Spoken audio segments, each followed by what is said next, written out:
Hey there, I'm Mike Cross, and I am an instructor of economics and psychology, also the author of the Freedom from Conscience book series. And if you want to check some of my writings, you can go to michaelcross.net. A little bit of a plug there, obviously. Now, what I'd like to talk about today is the issue of supply and demand, and how it relates not just to the products we buy, but also to labor, and issues that I guarantee have affected you and your friends and your family every day of your life.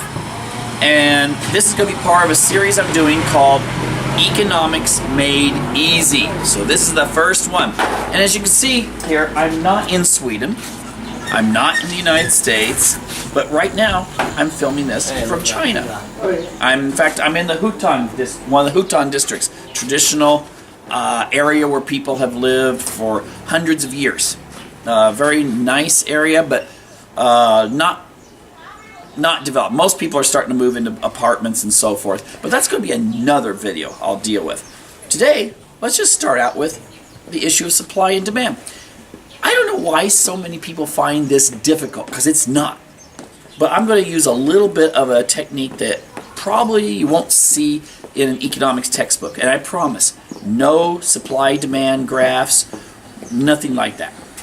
What I've got here is a little bit of, a roll of Chinese toilet paper. Now, this cost me approximately 15 to 20 US cents. Okay, pennies. So if you come to China, you might want to buy one of these. Now, that doesn't sound like a lot of money, but let me illustrate how supply and demand works. If you've got one of these in your backpack and you're out in the middle of nowhere and there's a public toilet and it has no toilet paper in it, supplied by the government or whatever, then that piece of toilet paper is going to come in really handy. And you're going to be glad you paid that 15 cents or 1 yuan. Now let's pretend you're out in one of these toilets and there are no, toilet papers, and you didn't put any in your backpack. But your buddy, after you've used the toilet, and you scream out, "Hey, I have no toilet paper, man!"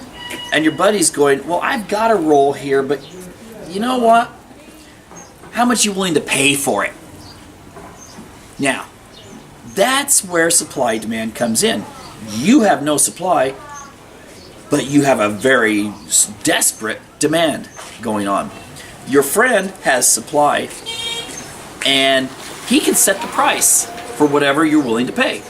And I guarantee that this 15-cent piece of toilet paper is going to probably be worth, what would you say? You've eaten something that's not so good. Would you be willing to pay $20 for it? I know most people would be, even though your friend bought it for 15 cents. That's how supply-demand works. If one person has something that another person wants, it's going to depend on how much they really want it, and that will set the price. You don't need, as Adam Smith said, you don't need a government agency or someone telling you what price things should go for. It's called the invisible hand. All these people going to work right now are part of that invisible hand. Even in this a government that is very socialistic, you don't have a situation in which they come out and say, "Hey, you worker number 1,200,000, you need to go to your job at wherever." The only thing is, these people, they want money. They want to support their families. They want to be able to buy things, whether it's a bicycle or a brand new car or something like that. They want to do the things that will enable them to have a nice, comfortable life, and that's what we all want. So they will go out, they will trade their labor because a business has a need. So they have the demand, and then the people go in there and say, "Hey, I'll do this job for this much." Now this is where things get interesting when it comes to, for instance, the United States or Sweden or Great Britain or whatever. Many jobs have gone from these I would say in many respects, formerly developed countries when it comes to industrial infrastructure, many of those jobs have gone here. And why is that? Because workers that were maybe 20 years ago in a clothing manufacturer facility in New York, they probably were demanding, I don't know, $20 an hour, because that would be a living wage, so they could then support their families. But then something happened. You had, during the 1990s, under the Clinton administration, a lot of the barriers to trade between China and the West decreased. So then what you wound up with was a situation in which the worker in, let's say, Des Moines, Iowa, or New York, or London, he or she had to compete with workers in Beijing, in Hanoi City, Jakarta, wherever. Because many of those jobs could be done much cheaper here because people were willing to work for much less. So the way competition works is the factories decided, we'll move our operations over here and just, fire the workers that we're normally paying $20, $30, $40, $50 an hour for. And instead they pay them much less. Now, under the concept of economics, this will not last forever. But that's not going to help those workers in Des Moines, Iowa, or in Detroit, Michigan. Because as workers get more established here, they're going to demand more money for their labor. And under such things as the one-child family policy, stuff like that, the supply of labor in the next generation will go down in China. So what will happen is the cost of labor, following the same, I guess you could say, economic evolution process that took place in the industrial countries of Western Europe and the United States and Japan, will then work here.